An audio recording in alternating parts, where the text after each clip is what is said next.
Bienvenidos!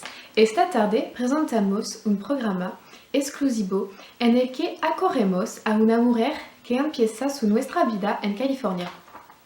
Esta mujer es una antigua emigrante de México que decidió dejar la precariedad de su vida de antes en 2005. Hola Diana, ¿cómo está? Hola Kate, ¿bien y usted? Muy bien, gracias. Ahora hablemos de un reto muy sensible, la emigración entre México y los Estados Unidos. Diana, hablemos de sus motivaciones para huir de México. Tenía una vida de precariedad en Zacatecas, pero con mis padres decidimos ir a Tijuana para buscar un trabajo. Y decidí cruzar la frontera ilegalmente. Pero a tres era muy difícil. Pero podrían huir. Querían tomar el riesgo. Mis padres fueron detenidos por la migra, que disparó sobre ellos.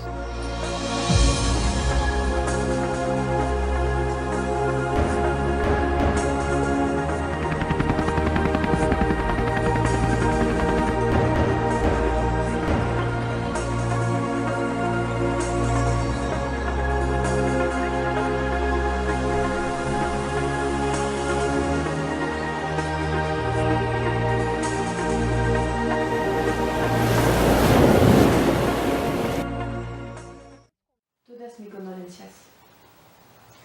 ¿Usted querría continuar su itinerario sola? Sí, en efecto, y fue muy interminable. Estaba muy cansada y frustrada, y pensé solo en mis padres difuntos. Estaba obligada a continuar con la migra que estaba pisándole los talones. Me buscaban todo el tiempo, pero al final pude buscar la frontera.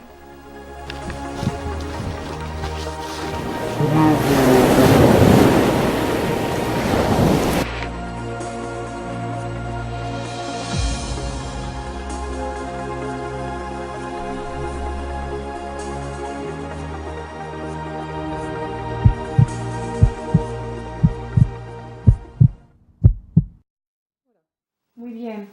¿Y en los Estados Unidos, cómo pasó?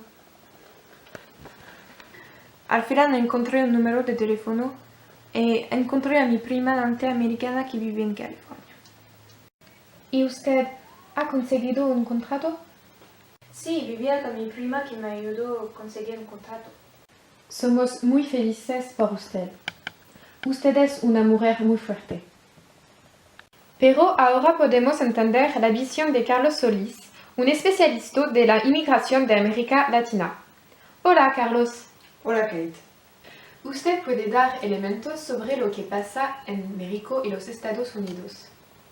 Sí, en efecto pasan muchas cosas que no conocen en la frontera entre México y los Estados Unidos. Y podemos decir que está un nuevo muro de Berlín que cuesta $4 millones al año para el país. Y en efecto es muy difícil cruzar ya que hay 3.200 kilómetros de frontera. Incluso civiles pueden vigilar la frontera y, entre comillas, cachar a los inmigrantes que mueren en horribles condiciones, mueren asfixiados en los camiones y electrocutados en las alhambras y de calor en el desierto. De hecho, cada año mueren 400.000 inmigrantes que cruzan la frontera. Sí, es totalmente la verdadera. Pero no es solo en la frontera la parte difícil del itinerario de un chicano, ya que tengo raíces mexicanos y mi padre decidió además dejar su vida de precariedad en el México. Y fue muy difícil de integrarse en una nueva sociedad como la de los Estados Unidos, integrarse en una otra sociedad o bien otra cultura, con el racismo y la discriminación. Es muy, muy difícil. ¿Y experimentas lo mismo, Diana? No puedo decir esto ya que me siento mejor en este país, pero entiendo la dificultad de vuestro padre.